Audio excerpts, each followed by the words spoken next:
বিসমিল্লাহির রহমানির রহিম। সম্মানিত ভিউয়ার্স, সকলের প্রতি রইল আমার সালাম। আসসালামু আলাইকুম। আমার সকল দর্শক শ্রোতা ভাইদের উদ্দেশ্যে আমি আজকে প্রতিবেদন দেব কৃষি নিয়ে। গ্রামের মাঠ পর্যায়ে কৃষি খামার থেকে আমি দেখাবো, কৃষি কাজ দেখাবো, ফসলি জমি আপনাদেরকে দেখাবো। এখন এখন যে ফসলি জমি, এখন যে ধান আসবে সেই ধান হলো বোরো মৌসুম, বোরো ধান। এই বোরো ধান আমাদের এসব জায়গায় প্রচণ্ড হয়, প্রচুর ধান হয় এই বোরো মৌসুমে। এখানে আমাদের এই সব অঞ্চলে প্রায় প্রতি শতাংশে 1 মণ করে ধান মারাইতে পারে, প্রতি শতাংশে এমন ধান হয়। আর এই ধান উৎপাদন করে আমাদের কৃষক ভাইয়েরা খুবই লাভবান হয়ে থাকেন। আর এই ধান দিয়ে তাদের নিজস্ব অর্থের চাহিদা মেটায় ও খাবারের ঘাটতি মেটায়। নিজের চাহিদা মেটানোর পর তারপরে অন্যের চাহিদা মেটায়। অন্যের চাহিদা কীভাবে? নিজের চাহিদা মেটানোর পর যে অবশিষ্ট দাম থাকে তা তো আবার বিক্রি করে, ওই বিক্রির টাকা দিয়ে তাদের নিজেদের অন্য পারিবারিক অথবা পরিবারের সংসার চালানোর জন্য ব্যাহত থাকে। আর যে বিক্রি করলো যে তার ফসলি জমিনের হ্যাঁ ফসল, তা তো আমাদের উপকারে আসলো। আমার দেশের আয় হলো, আমার দেশের লাভ হলো। এই হলো প্রকৃতি সম্পদ। আপনারা নিজ চোখে দেখুন, দেখতে থাকুন কি সুন্দর অপরূপ দৃশ্য এবং ফসলি জমি। এই চাল থেকে আমাদের খাদ্য, আমরা বাঙালি, আমরা মাছে ভাতে বাঙালি। আমরা এই রোপণ করি অনেক কষ্ট করে। আমরা প্রথম বীজ রোপণ করি, তারপর আমরা বীজ থেকে পাই এই ঝালা, হ্যাঁ বাচ্চা ঝালা। ঝালা থেকে আমরা আবার ঝালা পাট অথবা ভেট থেকে আমরা তুলে নেই, আবার এই ক্ষেতে আবার ধান লাগাই। সেই ধান লাগানোর পর আজকে আমাদের এরকম হইলো, হ্যাঁ অনেক সুন্দর হইলো। আর কিছুদিন পর দেখা যাবে এই সকল ধান বাইর হয়ে গেছে, শাপলা ফুলের মতন বাইর হবে। যখন বাইর হবে তখন আরেক রকম দেখা যাবে। এই যে সামনে একটি ক্ষেত আছে, এই ক্ষেতটি বাইর হয়ে গেছে, হ্যাঁ আমি ওই ক্ষেতটি দেখাবো, আপনারা দেখতে পারবেন বাইর হয়ে গেছে এই ক্ষেতটি। এটা তো মাত্র বাইর হইতেছে।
কৃষক ঘরে ঘরে ফসল তোলে মনের আনন্দে।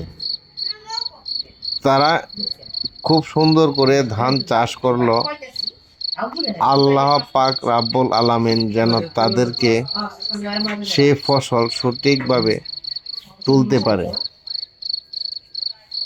এই আমরাও দোয়া করে তাদের কষ্টের ফসল যেন সঠিকভাবে তুলতে পারে সেই কামনা করি।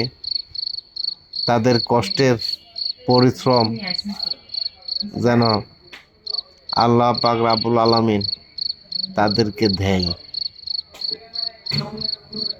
মাথার গাম পায়ে ফেলে, বুকের গাম পায়ে ফেলে এই সোনার ফসল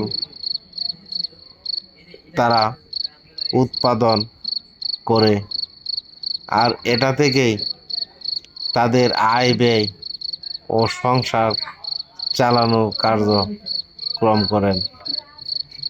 এখান থেকেই তাদের সকল কিছুর হিসাব মেটায়। এখান থেকেই তাদের উৎপাদনের মূল উৎস থাকে। একটি কৃষকের সব থেকে বড় বড় উৎপাদনের মুখ থাকে এখানে। এটা হলো কি কৃষি। এই বাংলাদেশ একটি কৃষি প্রধান দেশ। এখানে অনেক অনেক কিছুর উপর নির্ভরশীল এই বাংলার মানুষ। সবচেয়ে বড় নির্ভরশীল হচ্ছে কৃষির উপর। এখানে 70% কৃষিজীবী। কৃষকের উপর নির্ভর করে আমাদের আয়, আমাদের খানা দানা, আমাদের খানার ব্যবস্থা কৃষকের কষ্টের ঘাম, কষ্টের পরিশ্রম আমরা পেয়ে থাকি। কিন্তু এখানে আমাদের যে একটি কাজ করে থাকে আমরা বাঙালি, কৃষককে আমরা সঠিক মূল্যায়নটাই কিন্তু করি না। কারণ আমরা যে যেখানেই থাকি, যে যত বড় চাকরি না করি না কেন, আমরা কিন্তু বাতে মাছে বাঙালি কথায় আছে। ভাতের জন্য আমরা কৃষিকাজ করে থাকি, ধান উৎপাদন করে থাকি। এটা হলো বাতে মাছে বাঙালি। প্রথমটা হলো ভাত, তারপরে মাছ। মাছেও বাঙালি আমরা। এই বাংলার মানুষ মাছেও কিন্তু বিখ্যাত। মাছ চাষ কিন্তু বাংলার মানুষ করেন। আমাদের আনাচে কানাচে খাল বিল নদী নালা প্রচুর ডোবা। এখান থেকেও কিন্তু আমরা মাছ পেয়ে থাকি। তারপরেও নতুন করে আবার আমরা চাষ করি। বাঙালিরা এখন আর বসে নেই। আমরা বাঙালি, আমরা যেমন কৃষি কাজ করে থাকি, পাশাপাশি মাছ চাষ করেও থাকি। আমরা এখন আর আগের মতন অবহেলিত নেই।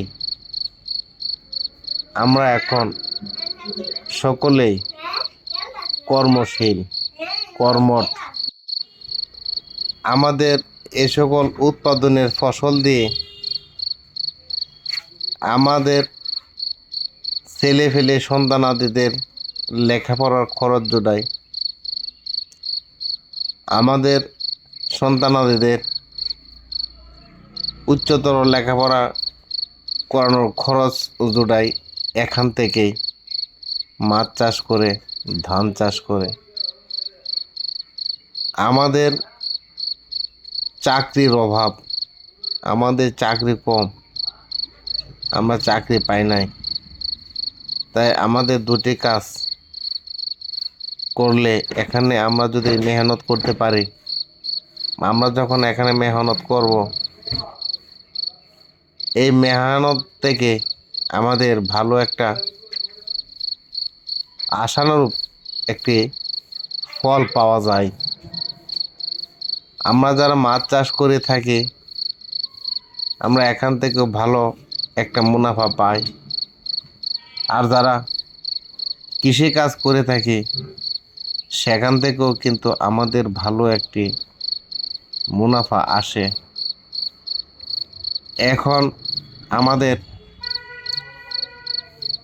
ছেলেপেলেদের উচ্চতর লেখাপড়া করাইতে যে এখন আর গ্রামের পড়াশোনা করাইতে হয় না, আমরা শহরের উন্নত স্কুলে, উন্নত কলেজ, ভার্সিটিতে পড়াইতে সক্ষম। আমাদের আগের থেকে এখন আমাদের পড়ালেখা করানো সহজ হয়েছে একটি কারণে, আমাদের বাঙালি এখন আর অলস নেই। আমাদের এই বাঙালি জাতি একসময় ছিল অলস প্রকৃতির। লেখাপড়া না করার কারণে অন্ধকার ছিল। এখন আর অন্ধকারের যুগে বাঙালি নেই। এখন অন্ধকার থেকে বেরিয়ে এসে এখন আলোতে চলে এসেছে। পূর্বেকার দিনগুলোতে দুমুঠো খানার জন্য অনেক পরিশ্রম করতে হয়েছিল। পূর্বেকার দিনগুলোতে আমাদের ঘরবাড়ির অবস্থাও তেমন ভালো ছিল না। এই বাঙালি জাতির ছন বনের ঘর দিয়ে বাস করত।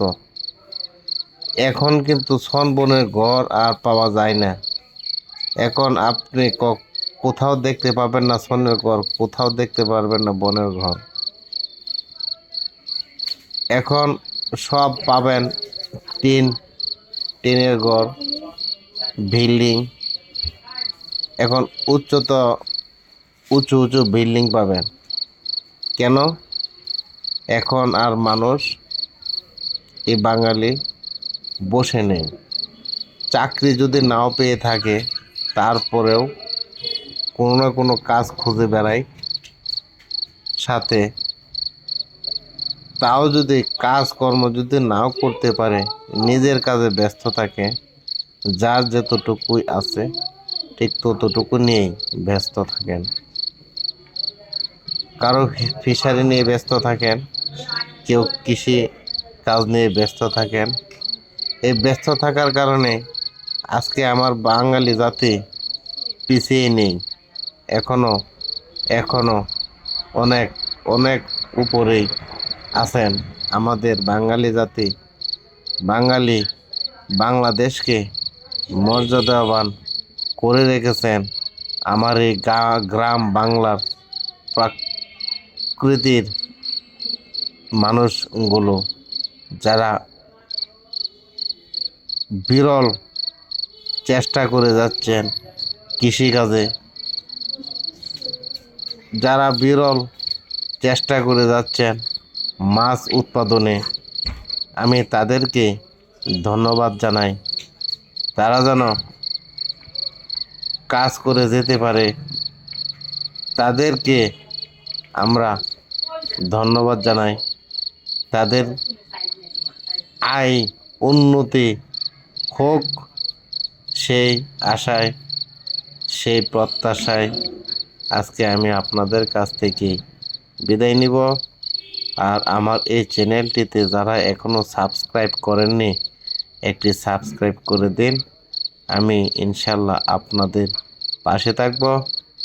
আর সাবস্ক্রাইবের মাধ্যমে আপনাদের পাশে থাকার সুযোগ করে দিন। এখান থেকেই আমি বিদায় নিব। আগামী ভিডিও দেখার আমন্ত্রণ রইল। আল্লাহ হাফেজ। আসসালামু আলাইকুম।